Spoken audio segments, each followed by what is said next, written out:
So as you can see, we love nature throughout the seasons, as our website shows. And when you go to our website, you can find out about a whole bunch of literally hundreds of DMV area of nature events, and you could see them on the original homepage. And we have a very rich calendar of events, and you just click on one of those and learn how you can register and find out more about it. Also, if you go to our Explore page, there you can find some of our favorite nature places in the area. You can find out more about area wildlife. And Anna, what else do we have? And of course, this is where we have the Alonso page, because Alonso is also one of our advisors. There and he is. We really love his work. And you can find out more about where you can read his work, his blog, his publications in the Chesapeake Bay Journal, and his amazingly popular Capital Naturalist Facebook page. How many followers do you have now, Alonso? Just short of 39,000. Okay. Wow. So yeah, it's 38,700 and something like that. Yeah. And that's really where people share all kinds of observations about area nature. And it's a great site to go to on Facebook. Anna, what else about the website you want to talk about? Oh, I just wanted to mention also that we offer forest bathing. And so if you're interested in learning about forest bathing, hit me up in the chat and we can talk about it at some point.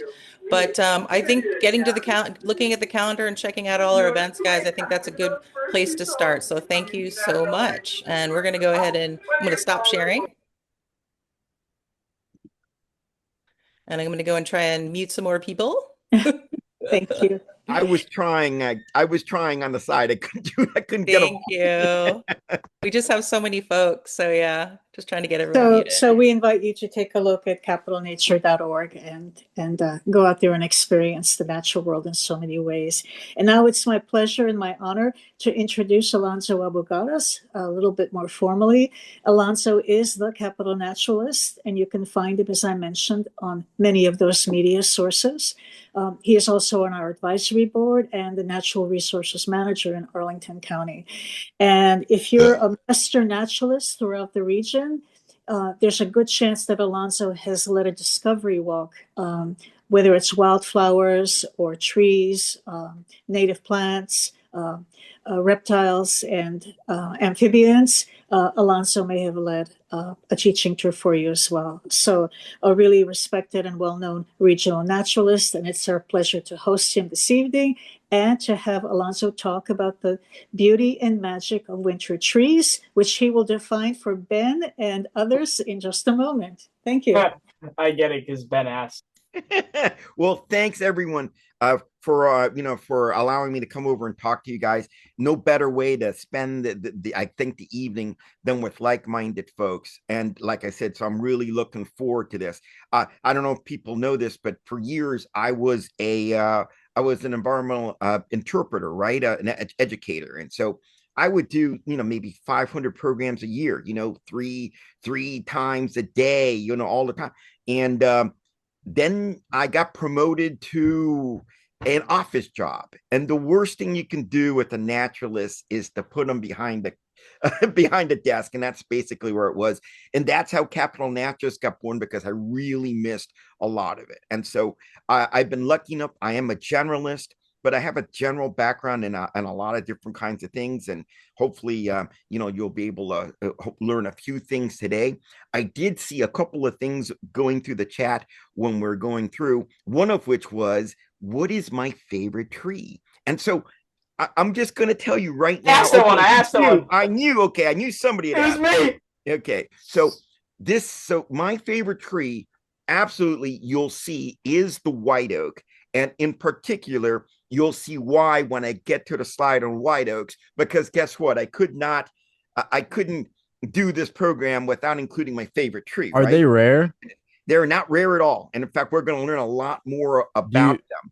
I have woods in the back. Sorry to interrupt you. Yeah. I have woods in the back of my house. Do you think I have some back there? If I look? Almost absolutely. It's one of the most common trees. So one of the things, so somebody asked also about winter trees. I mean, any tree is, any tree in the wintertime around here would be a winter tree or winter shrub. What I've done is I picked several of them, which are fairly easy to ID in the wintertime. Okay. There are lots of trees out there, but, identification of trees by their bark and their buds and so forth is not an easy skill to do. So what I've done is I pick what I think are some of the most noticeable, recognizable winter trees so that we can have an opportunity to talk about. And so that when you guys go out there and things like that, you guys can maybe notice these same kinds of things out there and say, oh, wait a minute, I remember what that one was, or whatever the case may be.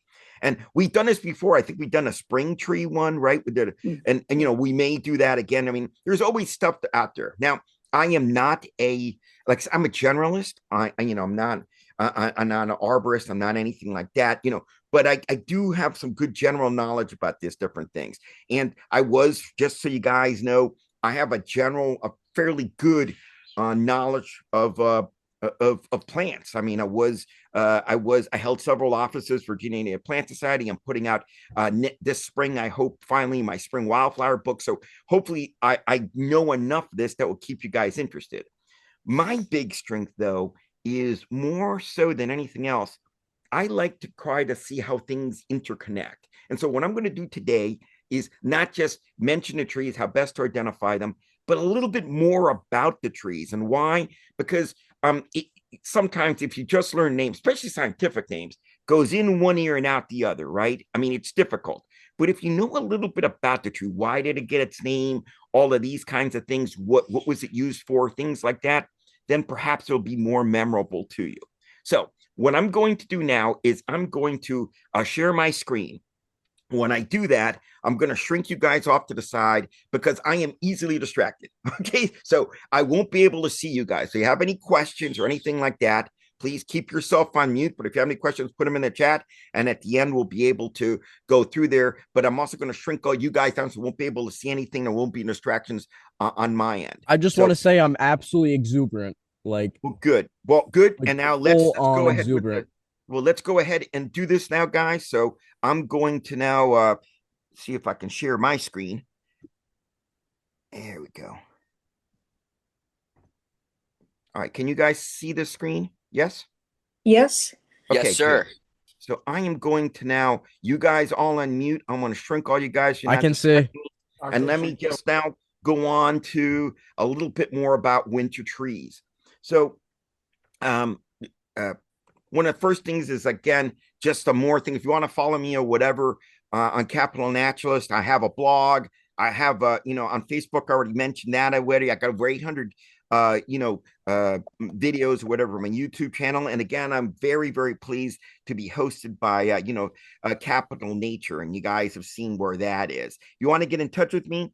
Even though I put my work one in here, frankly, just get in touch with you, Capital Naturalist, and my home phone number there, my cell number, rather than go through the office job. But since I use the same slide in pretty much all my presentations, my office thing is listed in there as well. Okay. So let's just look at this. And I'm going to start off with a story. And I will apologize. I thought I'd have a chance to look at this today, but I had one of those infuriating days, so I was not able to. So hopefully I don't mess up on these things. But let me tell you a legend and see if I can remember all of it that I think is kind of an interesting one to do, which kind of sets the stage for what we're talking about today. And it's not my legend. It's actually a legend that's told by one of the Haudenosaunee, one of what some people call the Iroquois, the Seneca. Okay, and the Seneca tribe has this story about evergreens. Okay, so they say it a long time ago. There was this big ensuing battle, which continues to happen between the spirits of winter and the spirits of summer. And about half the time, one would win out, half the time the other one would win out, and all the wildlife and all the plants and everything else had to put up with all of this. Now, many of these things, in particular the trees, they really wanted to support the spirits of summer. So much so that they decided, a few of them, that they would show some kind of support for the spirits of summer by doing some kind of rebellion, as it were. And so they got together, and the most prominent of these were the conifer tribe. Conifer tribes because they produce cones and so forth. And so their chief, Their chief. Excuse me. Yeah, hold on now. No, there's a couple people in chat that can't see your screen. That's all I'm saying. They can't see the screen. Yeah, that's some people are saying they can't see it. Just wanted to help out there. Oh, thank you. Yeah.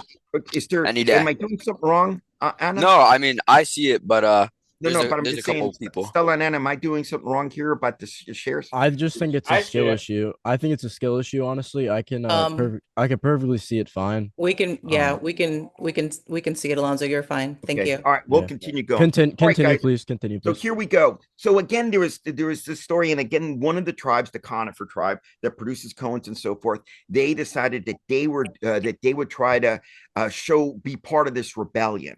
So they all got together, decided they were going to have a meeting, and the chief of all of this was actually the white pine, the tallest of all of our trees in the east.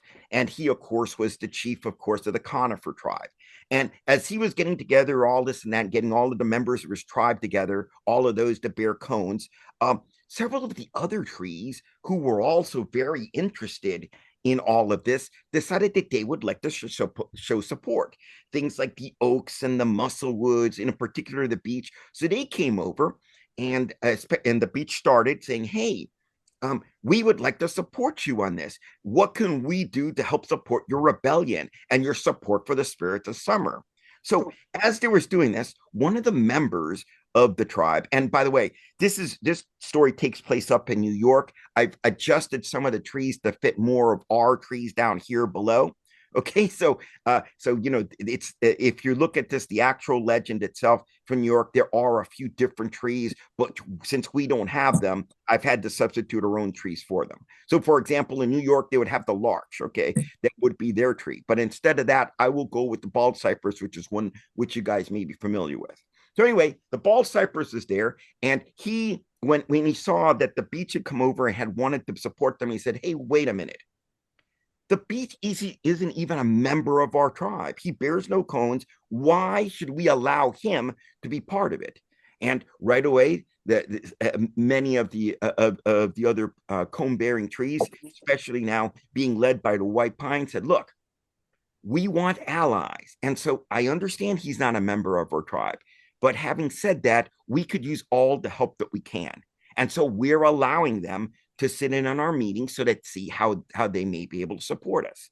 And this infuriated the bald cypress. He was so angry that he just left the meeting. So in the meantime, though, the white pine said, "Look, I have come up with a magical elixir. This elixir, if we take it, will allow us to stay green all winter long. As is right now, what ends up happening is the winds come through, we lose all our color, and the wind just blows all our leaves off and so forth. This will allow us to stay green all year round in the hopes that we'll be showing them that we're supporting the spirits of summer." And they all thought that was this great idea. Why don't we do this and whatever? But again, bald cypress, some people did agree with them, saying, "Look, these guys aren't members of our tribe, so let's allow them to also participate in them, but let's not give them some of the magical elixir. We'll save the last dose for when the bald cypress comes back and wants to do this." So the day when all this happened, Hey, Alonso, do you perhaps have a moderator who's able to regulate the people in chat? There's extremely offensive language being said. Guys, come on. Let's please be careful about this. Folks, if you want to be part of this, please. No, please. they're Zoom bombers. Just I've already chatted. They need to be removed. But doing that's not going to help. The administrator has to go to the security panel on the Zoom, and they have to cancel the chat feature so nobody can chat. And that's what you have to do, or we're dropping off. Thank you. Yeah. Bad news is then we won't have questions either. We might just hold the questions. You can ask them in person at the end. Okay, we might have to do it that way, which is not the way I'd like to do this, but I guess we might as well have to do it that way. And remove those people.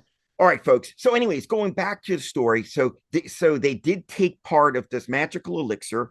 And again, all of the different things in the cone tribes took it, except for bald cypress, who never came back to take part of it. And they did not allow some of the other plants, other trees such as the beech and the oak and the musselwoods and them to take part of them because they, but they still were wanting to show the support. Now, when the spirits of winter found out about this, they were furious. It was one of the worst winters in memory.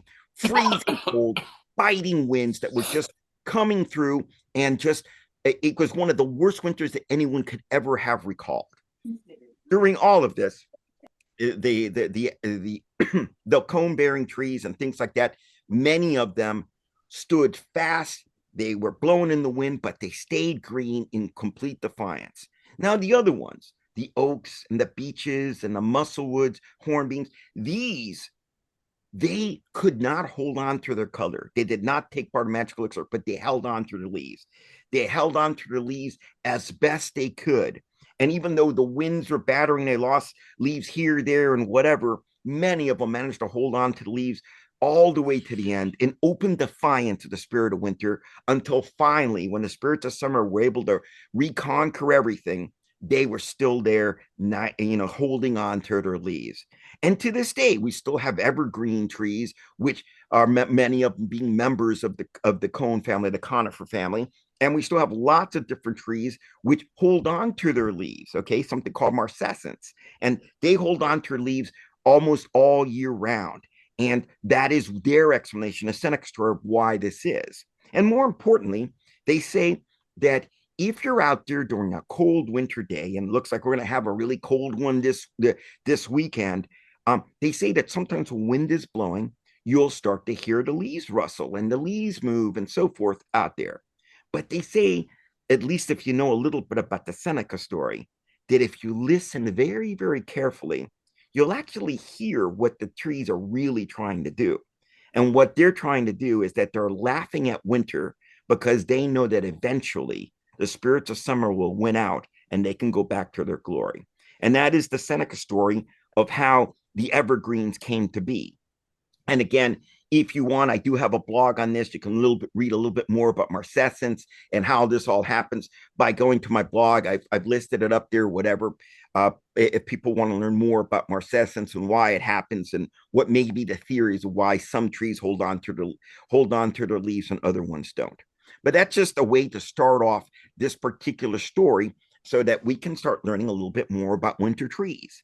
And since we did that, let's go on with the very first of our trees, and or I should say, first group of trees, I should say, and let's look at the pines. Okay, so pines are a conifer, meaning they have pine cones, right? And so they have cones, therefore they're part of the conifers, and we can learn a little bit more about them. Okay, conifers have cones, pine cones in this case, and needles. All right, the needles in pines grow in what are called fascicles or clusters. They're basically combined together. And in our local trees, as we'll see in a little bit, it's fairly easy for you guys, if it's a locally native tree, to figure out what pine you're looking at. Now, all pines, but not all conifers, are evergreen. They hold on to their leaves all year round. They don't lose all their leaves at once like the deciduous trees do, okay? And so for many of them, the leaves, or the needles, I should say, last a couple of years, okay? And there's some neat things about pines themselves. One of which is you can actually get a little bit, you can make a good guesstimate of how old a pine tree is by actually counting the whorls. The whorls are basically the branches on the tree are in a circle along on pine trees, okay? And by counting the layers of circles, okay, the layers of branches going all the way up, and then adding a couple of 2 to 4 years, depending on the size of the tree, you can get a fairly accurate guess as to how old that pine tree is. All right. And pines are pretty important. Okay. Here in the United States, here in the mid-Atlantic, they host over 201 different kinds of caterpillar species. Okay. And for us to identify these are the most common pine trees that we have. And again, the easiest thing to do is to grab one cluster, one fascicle, where they're all connected together on the tree, and look at it. And when you do, and you count the needles, that will tell you a lot of what type of what species of pine you're looking at. So, for example, VA, there are two needles one for V and one for A. And it's basically V for Virginia. And these are twisted and whatever, these stiff needles. That is one way to tell a Virginia pine, or a scrub pine, they call it sometimes, from any of the other ones. It also holds on to its cones for a really, really long time compared to the others, whatever. But basically, if you count the needles, you will be able to get a good idea if it's a native pine, what kind of pine it is. So, for example, if it has 5 needles, WHITE, you have a white pine. So you have an eastern white pine if you were to pull off a bundle of needles and count them, okay? Or if you pull off a bunch of needles, and you look at them and they have 3 needles, that's a pitch pine. And good way to remember it is, a pitcher, he goes for 3 strikes. And so 3 needles, 3 strikes, that's the way you can tell them. They're also twisted and kind of rigid. And pitch pine, which is actually not a very common pine. To be honest, like here in Arlington, we probably have 3 locations we have pitch pine in the whole county. So it's not a common one. And part of it is because it does depend a lot on burning and things like that for it to really prosper. But that's the other native one. Now, there's another one that has 3 needles. Okay, that's loblolly, LOB, 3 needles. That is not native. Okay, but it is widely planted. They're not twisted. They're really, really long. They're very, very fragrant and flexible. And it's one of those that even though it's not native to our area, it's so widely planted and can live such a long time that you sometimes find it and assume that it's just growing in the woods when in reality, it was an escapee, as it were, okay? And that's just a little bit about pine trees and so forth, because they're such an important little piece, I think, of things that are so easy to tell because they're evergreen, okay? So this is an easy one to kind of tell, and that's why we started off with with looking at pine trees first. So let's go on to the next one now. And let's continue now with eastern red cedar. And cedars are actually junipers, okay? And so even though it's called a cedar, in reality, the family of it is a juniper. And in this case, it's Juniperus virginiana because it's the Virginia juniper, okay? It's got lots of different common names you can see. This particular tree hosts about 42 caterpillar species in the mid-Atlantic, and it is wonderful for birds. Over 90 different kinds of birds have been seen to feed on its fruits, okay? So it is one that a lot of birds look for quite a bit. And when they do, they'll go and they poop to another place. When they do, they then have just planted yet another another cedar tree, because where it poops, there's the seed. It's in there, complete with fertilizer, and you get a new one. When they first start growing, the leaves of them are pretty are very much pointed and can kind of jab you, okay?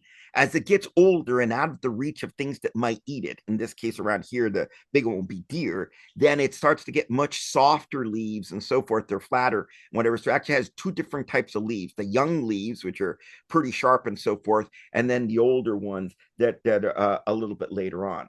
So one of the neat things about junipers or whatever is its use in actually making gin, okay, and other liquors. So when you have gin or whatever, it actually comes from one of the relatives of of our red cedar, all right? And you can make a liquor from our own eastern red cedar. In fact, just to give you an idea, there used to be during the Civil War, the Union the Union basically blockaded pretty much all at the end of the war of the southern ports, meaning that they could not get any types of materials in from other countries. Okay, they try to sneak in, they do this, blockade runners, whatever, but at the very end of it, they could not do it. So during that time, they actually got together a bunch of different kinds of people, in particular doctors, to say, look, we want you guys to put together things that we can use for making medicines and foods and things like that, because we cannot get them anymore.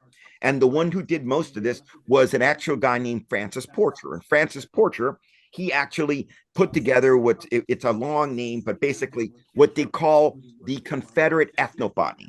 And so the Confederate ethnobotany that was put together was basically excuse me, guys, please, folks, I'm talking now. So could you guys, you know, again, please put yourself on mute when I'm talking, okay? Because I don't want to keep stopping every 5 minutes. All right, thank you. So anyways, so you could actually do that. And Francis Porcher, he put in there, and it's funny, the Confederate ethnobotany, I've got an old copy of it. You can't buy it anymore, but you can look it up online. And again, a lot of the names have changed. You have to look at it a little bit more carefully, what the plants used to be called, whatever. But it was marvelous. It's got some really, really cool stuff. And one of the things that you find out the most is how many different ways that they found out of making liquor. Why? Because liquor is considered medicinal, if nothing else. If nothing else, it makes you feel better. So there you go. And again, one of those things talked about using Eastern red cedar and how you could make what I think what the guy called one of the most wholesome liquors by using Eastern red cedar. So again, that's just one of those different things, and why we still have cedars around. And again, this is a tree that's very, very common, especially in the edges of places where a bird will stay and poop, and then you start off again. This pioneer tree starting another colony there. So anyway, that's the Eastern red cedar, another one of our evergreen trees. And then this, as I mentioned before, is my favorite tree. Okay. Is the white oak, okay? Crocus alba. Alba just means white. And just to tell you a little bit, now, first of all, oaks as a genus, okay? So not just white oaks, but all oaks. They actually host 557 caterpillars in the mid-Atlantic, okay? 934 across the US, but 557 caterpillar species just around here. This makes this a keystone species. Keystone being that it is such an important tree to all wildlife and so forth, that thus it gets the name of keystone. Without it, you're missing like a huge key to the existence of many other kinds of things. So not only does it host 557 caterpillars, which then can feed 96% of our land birds, okay? And all 18 of the bats that we have in the mid-Atlantic. So, I mean, that's one of the things, but a lot more. Oaks also host 805 different gall-making species. 505 of these are wasp species, but again, these are gall makers, which have these unusual growth, an edible home, which is formed on various parts of the different kinds of oak trees, okay? The acorns feed over 40 different kinds of mammal species, okay? And the acorns feed over 60 different kinds of birds. And if you want to go even further, there are 61 wood-boring beetles. These are beetles that the larva bore into the actual wood, into the actual trunk itself of these things. And why is that important? Because then they feed all of the woodpecker species that we have, as well as many other kinds of birds as well. It also hosts leaf hoppers, tree hoppers, all of this. So it is an incredibly important tree that we have out there. All right. And again, this is one of those which holds on to its leaves deep into the wintertime. And again, so it's a marcescent tree from the original story we're hearing about. And you can tell a lot of them. I don't know if you can see my cursor, but it's got the shaggy bark which comes down and whatever. Great place. It's actually a hiding place for many different kinds of insects. Even bats can go underneath there, whatever. But it's a very distinctive looking tree. Now, they basically, you divide up oaks into both the white oak group and then the red/black oak group. The white oak group, they have rounded lobes. Okay, so the leaves don't have any points on them. And they don't have bristles on the tips either, okay? For all of the white oaks, the acorns mature in 1 year. So in 1 year, they're ready to reproduce, and they germinate in the fall. They don't need wintertime stratification like the red oaks and black oaks do in order for them to germinate, which is why if you go out there, whatever, you may already see many of the different things in the white oak family that are already starting to grow, already starting to come out of the acorn and start to grow already. And it's kind of neat. Some animals figure this out, like some squirrels, and they'll actually bite off part of the oak so that it can't grow, so that then they have food later on by adapting to it, by actually cutting off cutting it off so that it won't grow, and they'll have that food then stored in the cold in the ground until they need it later on in the year. The other big thing about white oaks is they have really, really tight grain, and because they have this tight grain, you use them for all sorts of things that such as barrels and making boats and whatever, because you want these things which are waterproof. And so that's why when you built ships, there's actually a story of when they confused and they actually built ships out of they start building some ships out of red oaks, and after a while, guess what, those ships sunk. Okay, so this is important because the tight grain allows it to happen. Now, if you want to learn more about this, Doug Calamy, who many people have heard speak or whatever, wrote a whole book on how important these things are, called The Nature of Oaks. I have a little picture of him over there, and I was lucky enough to actually interview Doug Calamy as part of the Native Plant podcast with my buddy John McGee. So if you guys want to, you can either click. Well, you can't really click on this particular one, but yeah, again, if you look up Native Plant podcast, you can actually put Calamy, and you might hear the same voice as we ask him all these different questions and so forth when he's putting together his book. But this is my favorite of all different kinds of trees, because again, it is so important to so many different kinds of wildlife and things out there. The bad news is this is also what now people call deer candy. Okay, it is a deer preferred food, and because of this, and because we have overpopulation of deer in most of our suburban areas, this is one of the ones that gets eaten the most. Not only to eat the actual acorns, which are a favorite of deer and other wildlife too, as I mentioned before, right? But they also start chewing on the little saplings as they're coming up, and that means that they never get to mature size, get above the browse line, so that they will not produce a ton of acorns. And once the older tree dies, the mature tree dies, there are no new trees to come and take over. And so it's bad news, and that is a long time thing. It's one of those things that's called the legacy effect of deer, because it can take generations for these things to come back there if they wipe out all of the new growing plants and there's no plants to take over when one of the adult mature trees dies. Okay, so this is one which is severely affected by overpopulation of deer and deer browse. Okay. And again, it's bad because I just mentioned how many different things depend on this particular tree, all right, as a keystone species. All right.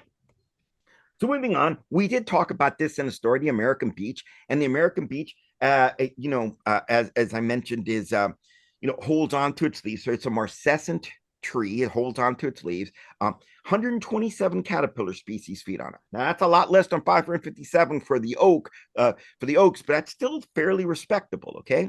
And the little acorns, which you can see in the picture down over here, they're basically 3 little acorns per little nut, as it were.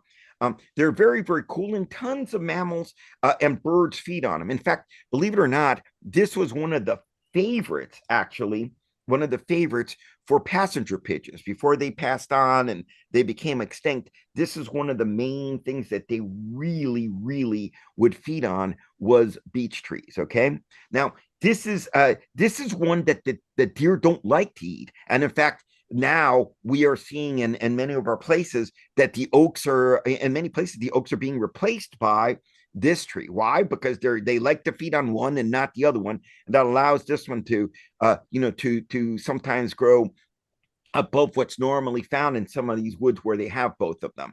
So that is something, but it's not fire resistant because it's got such smooth bark. Fires do control it, and in ages past, that was something that really helped control the numbers of beech trees that are out there. The leaves hold on for a really, really long time, and they're fairly soft. So soft that they were used a lot for mattresses and bedding materials. You push this inside there. Some people claim, and there's no real proof to this, that it was pretty good about controlling different kinds of insects and things like that might hide in there. There's no proof that that's actually true, but it's in there. But that was another reason that people used this to stuff mattresses. The other thing I wanted to point out is because it's got that smooth skin, this is also sometimes called the graffiti tree. You can actually see how lots of different people have, will carve into it. And that's terrible, of course, because you're making these scars, you're carving into the tree, not good for the tree. But again, because it was out there and did that, it's pretty important. In fact, the interesting thing about it is that the word beech may have actually come from the word books, and it has something to do perhaps with the idea that people would always carve into these different things. Okay. The other big thing about them, and that is down in here, is they have really, really long, thin buds. Okay. Those long, thin buds are very, very smooth. And it's been said that some artists would actually use this. I don't think it was Audubon. I'm trying to remember what was the name of the artist who actually would use this as impromptu things for drawing and so forth by using this as basic, to draw with. Okay. Now, normally this tree has been expanding its range and so forth, but now we have found out that there's been a new type of invasive species, this a type of nematode, this old roundworm or whatever, which is in the soil, and it's unfortunately wiping out a lot of our trees. The bad news is that it's not like the trees reach a certain size and they can reproduce or anything like that. No, it affects all ages of the trees. And even though they're experimenting right now with different ways of drenching the soils, so far there is no 100% way that we know to control this beech leaf disease, which unfortunately may be wiping out the beech tree in many of our local woods. We're already picking in Arlington different places where we have certain trees, which we will try to do pilot programs to do this. They're already doing some soil drenches and things like that to try to control it in Fairfax County. So there is a lot that needs to be done in order to save the tree. But the bad news is, an invasive species, it's difficult to control. In this case, this nematode, which is affecting the tree. But anyways, a really cool tree otherwise. So another one that's easy to tell, because we do have both deciduous hollies, meaning that they lose their leaves, but that's not the ones that usually people think about when they think about holly. When they think about holly, it's usually this particular one right here, American holly. Okay. And because it's evergreen, it's a large tree, and it's one that stands out a lot to them. Oh, and by the way, on many of these, where I have a blog on them, I have it underneath the title or whatever. So if you wanted to learn more about them, this is one you could, for example, look up on my blog and learn a little bit more about them if you really want to know about that. It has a bunch of different kinds of names. It only hosts 39 caterpillar species. It's not a big, huge, one that hosts a ton of the different kinds of caterpillars that then feed the birds and feed the bats, whatever, but it's still respectable. Okay. But the berries, though, that is something. The little berries on their feed at least 49 different species of birds. Okay. Now, here's the thing about them. Well, first of all, only female trees produced berries. Okay. There are male trees and female trees. Okay. Male trees will never produce any berries because they're males. Only female trees do, but only in the presence of a male tree that can then pollinate it and so forth.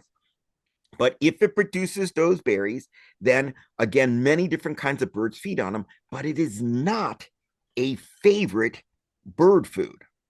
In fact, that's why sometimes over the Christmas time and things like that, people still use this as a you use this as a decoration, because it's still, not only is it evergreen, the leaves on it, but it holds on to berries for a really, really long time.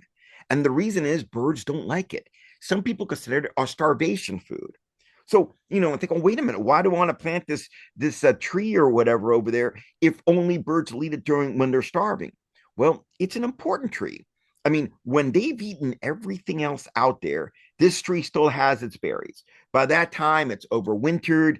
Its chemicals have been altered a little bit by the cold and so forth. And guess what? Then it becomes a lifesaver. So those robins, which are flying around now and feeding on all sorts of things, such as, grapes and so forth, the wild grapes and whatever out there, when they run out of those, they will come to these different kinds of holly trees, and a flock of robins will strip the tree down. And for them, in March and things like that, when there's very little else for them to feed on, this is a lifesaver. So that's why there are 49 different kinds of birds to feed on them. Not it's a favorite of them, but it's a necessity for them that can save their life during really, really poor times. Now, another really common one is the sweet gum. Sweet gum's a cool one. I mean, it's got that, it's got that star-shaped little leaf on them. When they're young, especially, it has it's kind of neat because it's got wings along its branches and so forth. So it looks like a very unusual looking tree with all these wings coming out of its stems and so forth.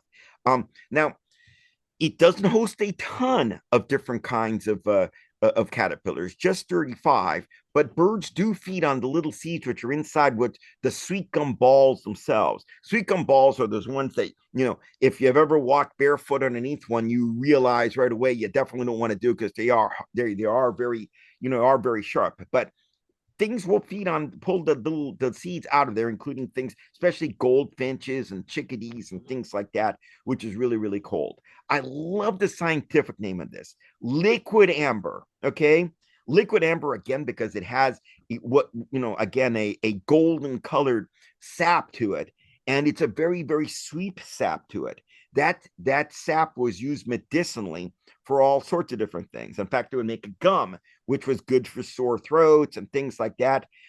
Now, I will say, though, the sweet gum is not because it tastes sweet, because I've eaten sweet gum before, and it is horrible.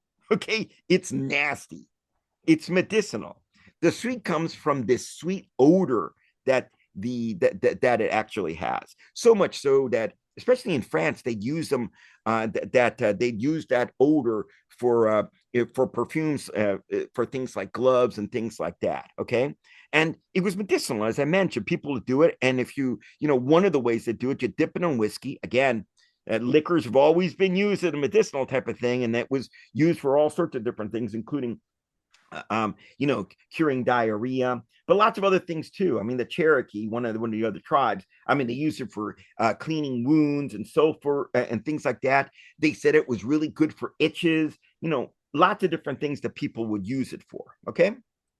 Now, here's another one that has, another ball like, as it were, to it. These are the American sycamore. Now, American sycamore is a giant tree, sometimes called button balls because of this particular little ball that hangs on there. It's not hard like the sweet gum tree is. Each of this basically falls apart into a very, very soft little thing that can spread by the wind. There's only about 45 species to feed on them, and even though not a ton of birds feed on this, birds do feed on them themselves. It's easy to identify even in the dead of winter because it actually has what some people call this camouflage bark. It's really called exfoliating bark. It loses the upper part of its branches. Of its bark. It just keeps shedding them on and off, and that's kind of an important thing because even in wintertime, you can definitely drive by them and you can know exactly which one's a sycamore tree because all of the stuff is coming out there. I used to work at Riverbend Park for a while, and I remember one person coming in there, and they came in with a whole bunch of sycamore bark, and they said, "Oh my God, something's happened to your trees. Can you glue this bark back on?" I said, "Well, can't really glue it back on. That's what it's supposed to do. It sheds its leaves." Some people say it keeps things from growing on there, whether it's lichens or whatever, but it sheds its leaves and that protects the tree. For some reason, it's developed that way of doing it. Now, this is a huge tree, not so much how tall it grows, but how wide it gets. There are numerous ones of these which were, well over 20 some feet tall, wide. So much so that people, and because it develops all sorts of cracks and things like that, that people would actually use it for temporary shelters. They put their horses in there, whatever, because it's so huge and massive how big this thing is. Now, the other interesting thing, not only is it hollow out to provide these temporary homes or whatever, you can also tap this thing.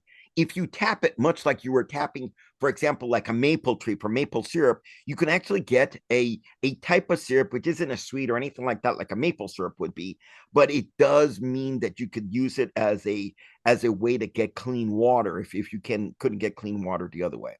It has massive leaves on there, and these leaves are not only huge, but they also are incredibly slow to decompose. When all of these other leaves have kind of disappeared and decomposed in there back into the soil, This one is one of the last ones to completely decompose. So if you're going by there, you can actually, even at the end of winter, still find sycamore leaves which are still holding their own on there. Anyways, a very, very cool tree, which is incredibly easy to identify because of its camouflage bark, as it were.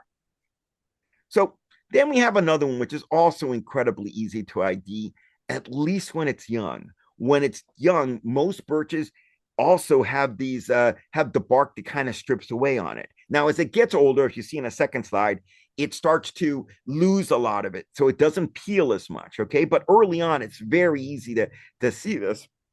And many different kinds of birches do this. Okay, our common birch that we have is river birch, and river birch, it tells you something about it. Okay, river birch, because it prefers moist soils, and by the way, some of the other ones do too, like the sycamore, whatever.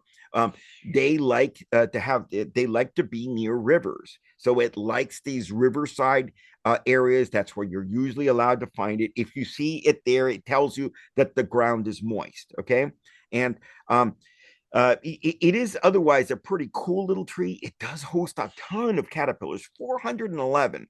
Again, not as much as the oaks do. Okay, the oaks are the king of all of them. Nothing, no other tree hosts more caterpillar species than oaks do. But 411 is pretty respectable. Okay, and even though it's not a it's not a ton of food, we also know though that there's at least 14 species of birds which will feed on this thing as well. So it's a very, very cool thing.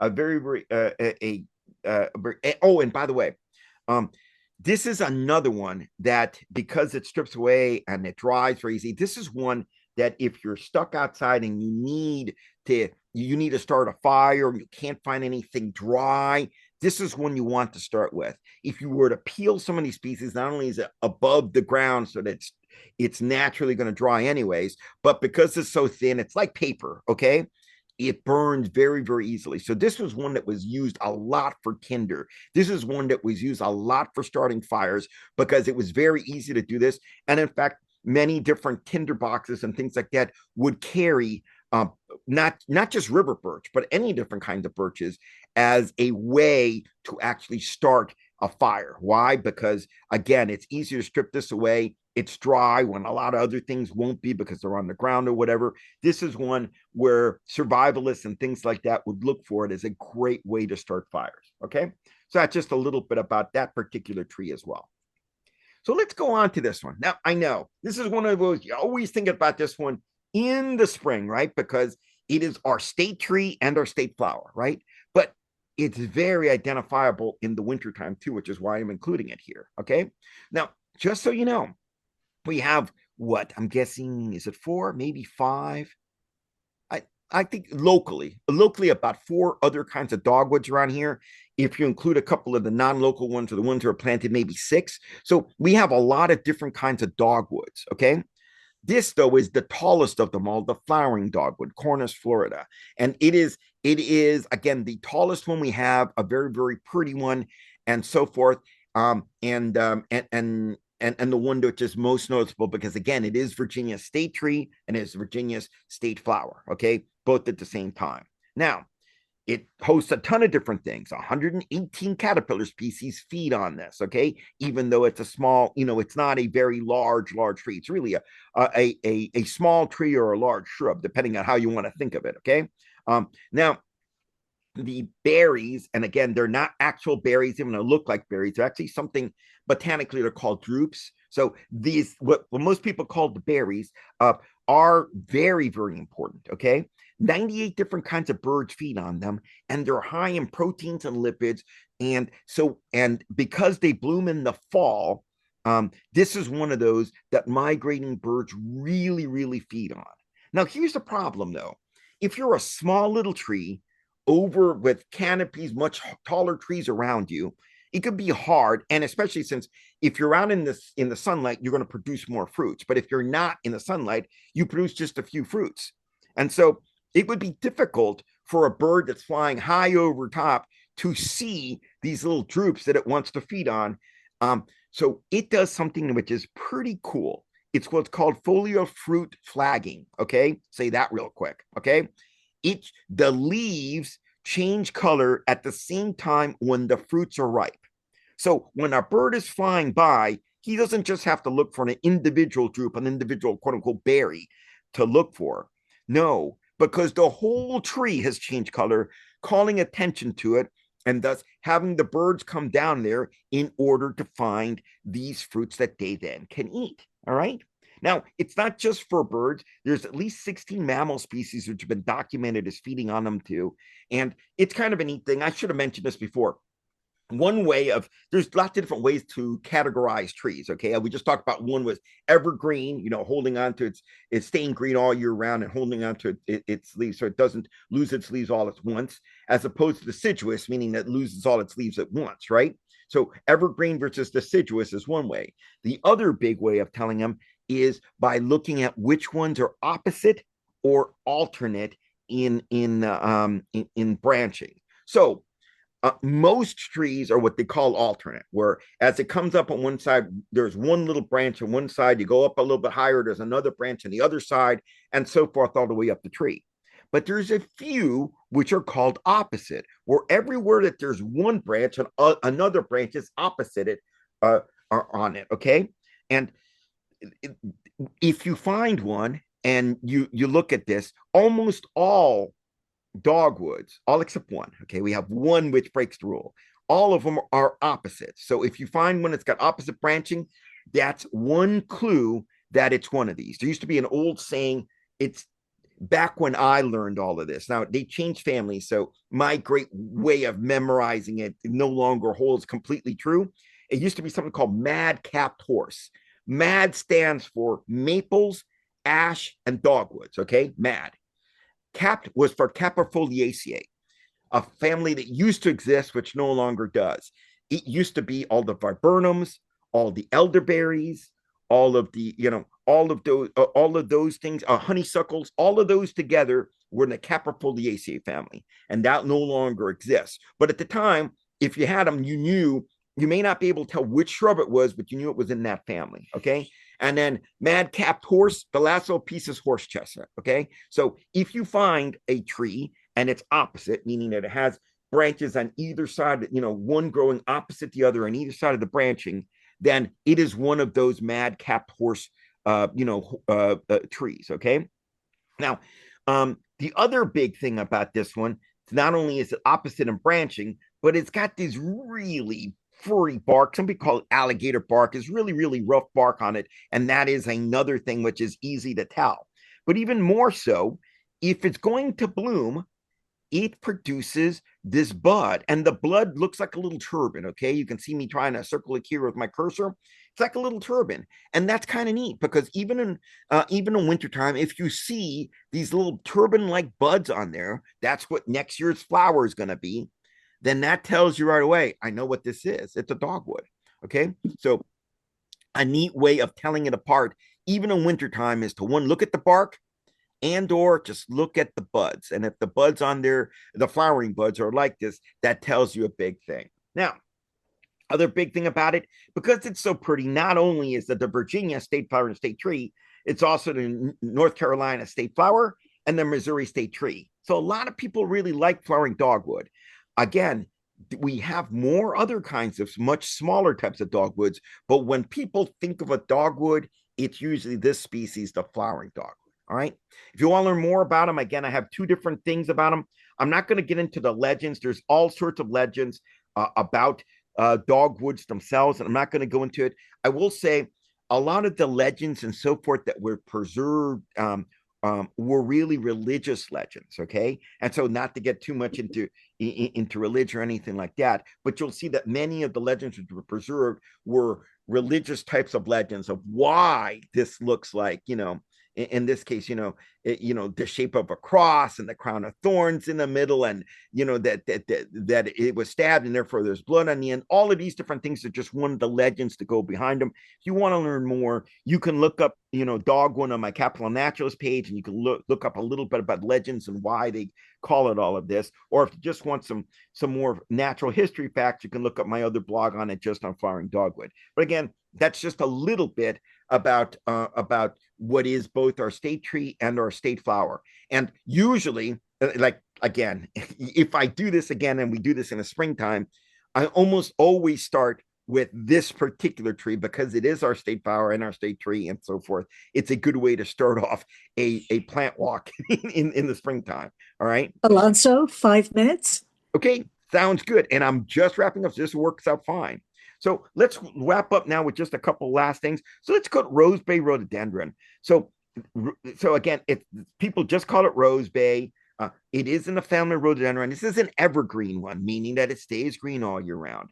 It's easy to identify because by this time, not only is it evergreen, but the buds are already swollen on there. You know what the next flower is going to be. And when it flowers, it's just absolutely beautiful. Okay.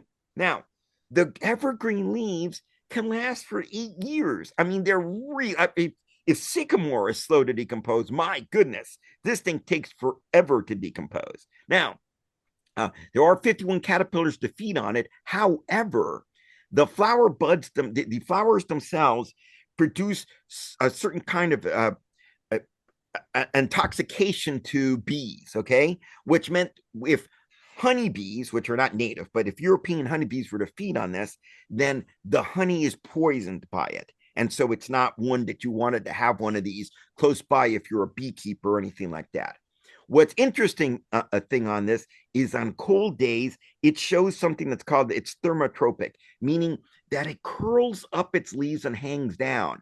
And you can get a pretty good guess as to how cold it is by looking at its leaves. That they're all withered and hanging all down, it is one bitterly cold day out there. You want to learn more about great laurels or rose bays? I have a nice little blog on there too. So, just a little bit more about that. Sorry. And then another one, which I'm just going to mention, is witch hazels. And witch hazels are one of the weird ones because they bloom this time of year. And so it's a small little tree. It hosts 63 different caterpillar species. But because it's blooming this time of year and there's not a ton of pollinators, it oftentimes self-pollinates. And when it does, it's pretty cool because it forms these little pods. And when they're ready to basically, they're ready to plant or whatever, it explodes. In fact, it can shoot the seed like 30 feet away. You can actually an audible pop as it shoots the seed out there for it to grow again. But again, it does this, or it's pollinated mostly by certain kinds of moths, which are still active in wintertime sometimes. And it's called witch hazel because all sorts of witchy type of stuff were assigned to it, okay? It's mildly astringent, and they used to make all sorts of things, including divining rods for finding water, all sorts of different kinds of astringents, which are still used now as medicines and whatever. So thus the witchy part of it is all of the different ways that it was used. It was used in that way. If you want to find out more, you can read about it in my blog on about witch hazel. And the last one we're focused on is musselwood. I'm not going to talk too much about it. It's another marcescent trees. The interesting thing about it is that if you find it, it's another one of those trees that likes moist soil. So it's next to creeks and rivers. It's got that muscular wood, which is why it's called musselwood or ironwood. It's incredibly dense, thus the ironwood piece of it. So a very, very cool little plant that's easy to identify because it's got this very, very tough, the muscular wood to it. It also is not a favorite of deer, and because of it, in many places, it's doing much better than other trees because the deer prefer not to feed on it. So with that, I go back to my own little type of thing, myself little thing, if people want to follow me on it. And I'll tell you what, I will now stop sharing and go now to, I guess, the gallery mode. And we can there, if we need to now, we can maybe be able to have a little bit more of a conversation between us. Now, folks, please, in the past, we've done a lot of this. We have not had the problems we've had with this particular thing. Please be respectful of other people here who are trying to learn and trying to do these things. If you're not talking, please keep yourself on mute. And please, none of these shenanigans on chat and stuff. You should be ashamed of yourselves, really, when we're trying to do this kind of thing, to do this instead, okay, when we're really trying to learn stuff. So please, on your best behavior now. And I don't know if we were able to get some some questions in the chat before this happened, and if not, we'll open it up to to just seeing if people want to ask those questions. But first, let's start off. Or was there anything that got entered in the chat that which we're able to answer first? Well, Sure. actually, we have a Carol that's got her hand up, so why don't we go ahead and let Okay, Carol. let's go with that then. Okay, Yeah. Carol, please Thank go. you. Thank you. I would like to know the difference between a sycamore and a plane tree. Oh, okay. So the ones, okay. So sycamore trees are very, very wide. That's an American tree. The plane tree is actually there's plane trees, which is one version, but the ones which you're thinking of plane trees are actually planted trees. It's a hybrid. It's a hybrid between a European species and our American sycamore. It doesn't grow as big. It doesn't grow as big. I'm trying to remember. I think it has double. It's got if you were to see one in the wild or whatever, it has two little sycamore little spheres to it as opposed to one. I think that's one of the big difference of them, and it grows much faster. But many of the trees that I've shown you are moist loving trees, and there's a reason that those trees are planted so much more in public settings such as street trees or whatever. And that is because when you plant a street tree, and a lot of times they plant them in some very, very poor soils, which are stagnant, they don't develop very well. And so you need a special kind of tree that goes in there. These are trees that can take the stagnant, oxygen poor soil that can flood a lot. And so that's why they plant things such as, in this case, it's the plane tree, which is basically a hybrid of a sycamore, and many of the other kinds of trees. You plant these trees in there because they can take these very poor conditions that other trees can't take. And therefore, a lot of those trees that are planted in what some people call death coffins, okay, these little tiny little things to plant them in that we expect somehow a tree to grow in, even though you got 8 foot of soil, and so it runs out of soil, it's going to die. But it's because they can take it much better than other ones can. All right. Thanks, Carol. I'm going to go to the chat and read some of the questions. Bill could you say a few words about the native black cherry trees that produce prolific cherry-like fruit? So yes. Okay. So the cherry is an incredible type of thing. So we have the wild black cherry is the most common native cherry that we have. We have other types of cherries. Most of them are not local. They're up in the mountains. Okay. And then we have numerous, unfortunately, invasive or non-native cherries. Okay. A bird cherry is one, fire cherries, and just a lot of different ones which are out there in the woods. The native one that we have, the wild black cherry, is probably the second most. I think I have to double check this. It might be the second most important caterpillar food that we have. I think it's almost 500 or a little over 500 species, not 507, but still. It's a number 2 to the oak as far as how many different caterpillars feed on it. Therefore, it's incredibly valuable to the birds that feed on that, and so forth and so on. It does grow, unlike many of the other cherries, into a tree, a very large tree, and produces a ton of these different things. And those fruits they're little, you can make all sorts of things. One of the favorite things, again, mentioned by Francis Porcher in his Confederate Ethnobotany, for rum cherry. You make rum out of it. And he has all sorts of recipes about how you make rum as a medicinal aspect of it.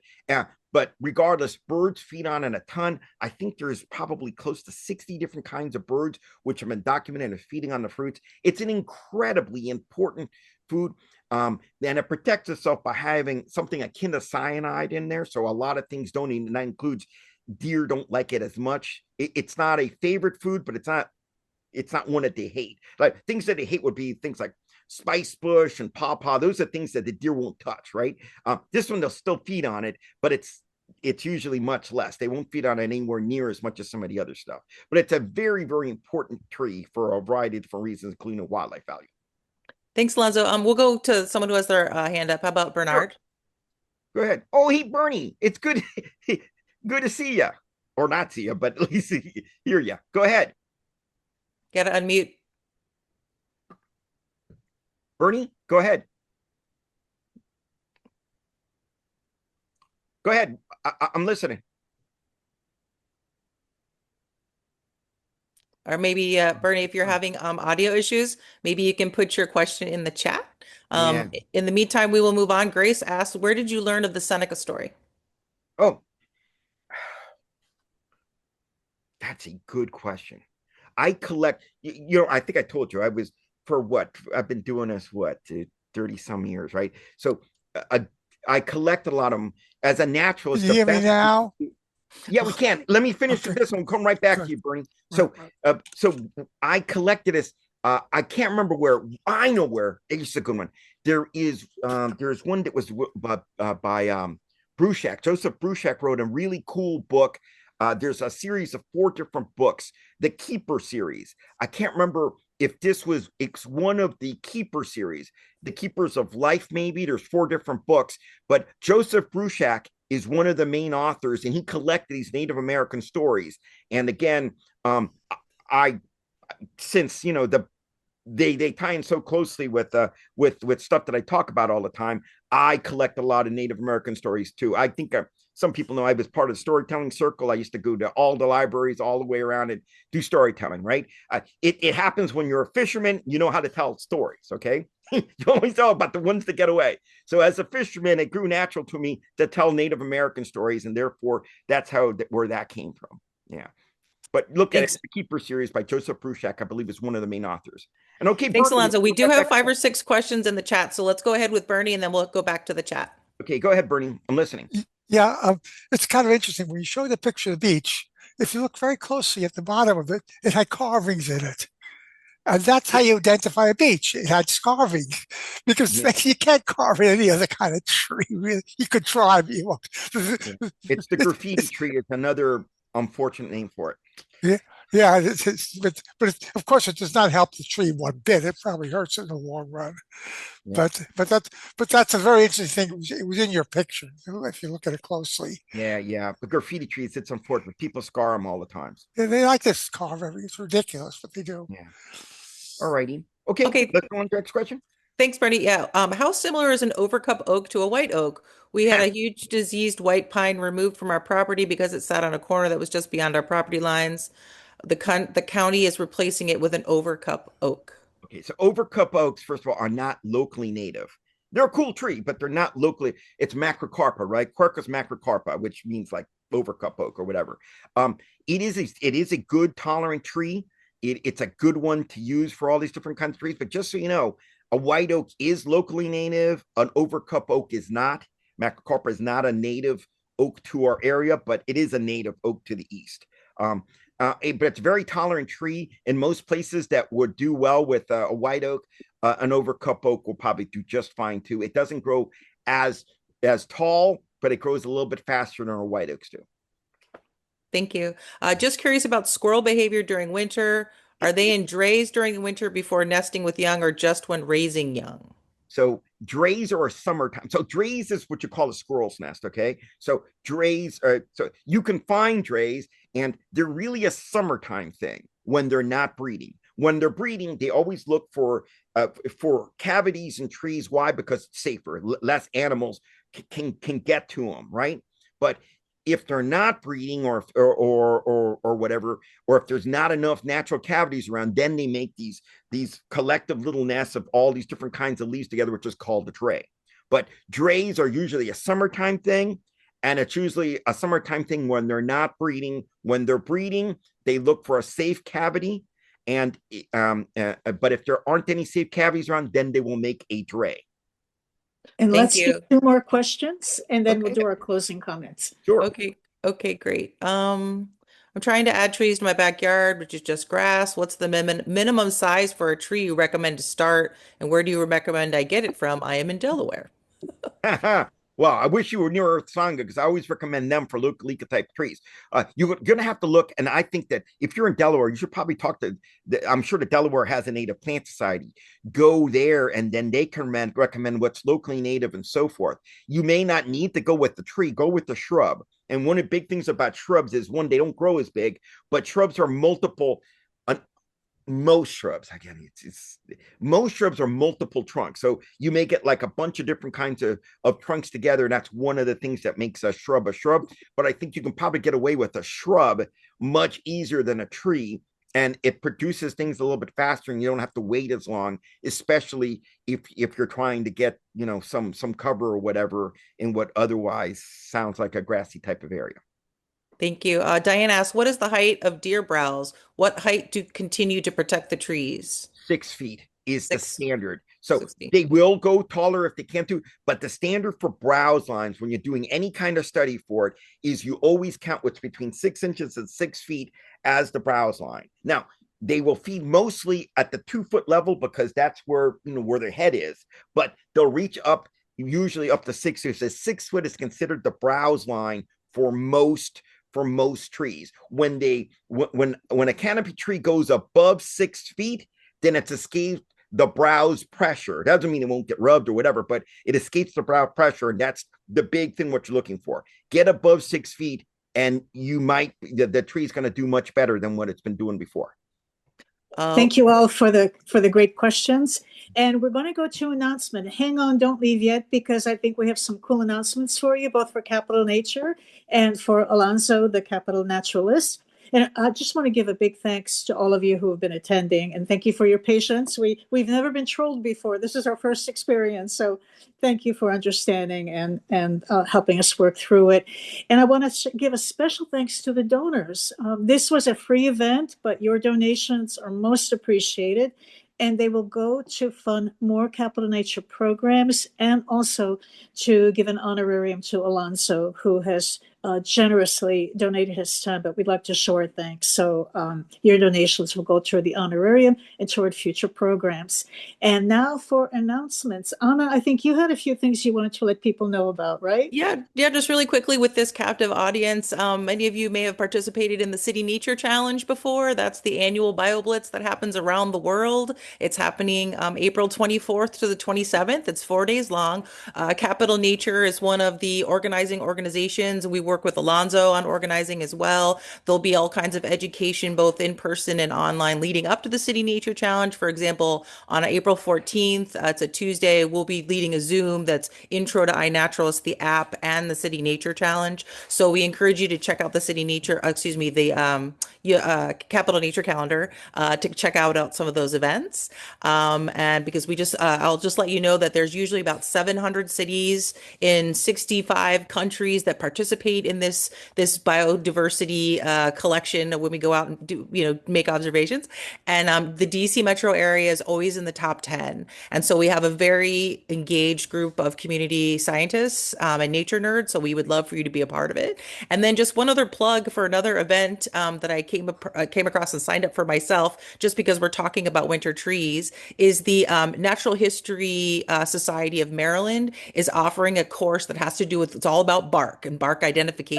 It's based on a book that I actually own called Bark. And so if you want to take a deeper dive into some tree identification, especially in winter now, I can probably grab the link and put it in the chat, but basically it's a 2-hour times 2. So it's like a 4-hour sort of mini course put online on Zoom by the Natural History Society of Maryland. And that's all that I have. Wonderful. And you can find that and other programs in the Capital Nature calendar, capitalnature.org, and then go to calendar. Alonso, do you have anything coming up that you want to let people know about? Well, actually, here's one. Yeah, sure.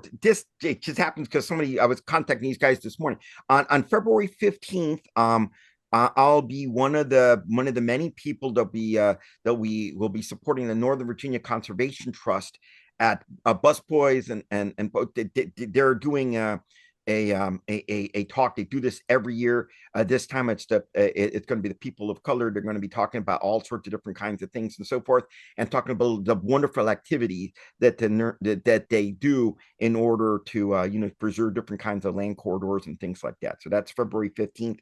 I don't know all the details, but I was just talking about them this morning, and it's the first name popped up in my mind. So there you go. Great. We'll look for it.